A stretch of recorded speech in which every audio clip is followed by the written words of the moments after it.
আমি চলে যাই। আর পানি নেবো, আর পানি নেবো। একটুখানি পানি নেবো। বলি ওঠো না।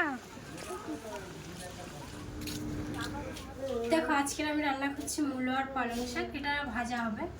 আর প্রথমে আমি সিদ্ধ করে নেব, শুধু একটু লবণ দিয়ে আমি সিদ্ধ করে নেব। এবার আমি শুকনো ঝালটা দিয়ে দিচ্ছি, লাল করে ভেজে নেব। দেখো কতগুলো শাক দিয়েছি, আর দেখো কতটুকু হয়ে গিয়েছে, ভাবতে পারিনি যে এতটুকু হয়ে যাবে। শাকটা দিয়ে দিচ্ছি।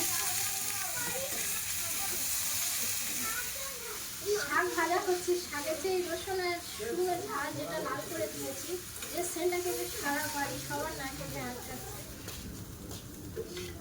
থেকে আমি একটু সর্ষের তেল দিয়ে দিচ্ছি। শাক ভাজার শেষে একটু সর্ষের তেল ওপর থেকে দিলে কিন্তু খেতে খুব সুন্দর লাগে।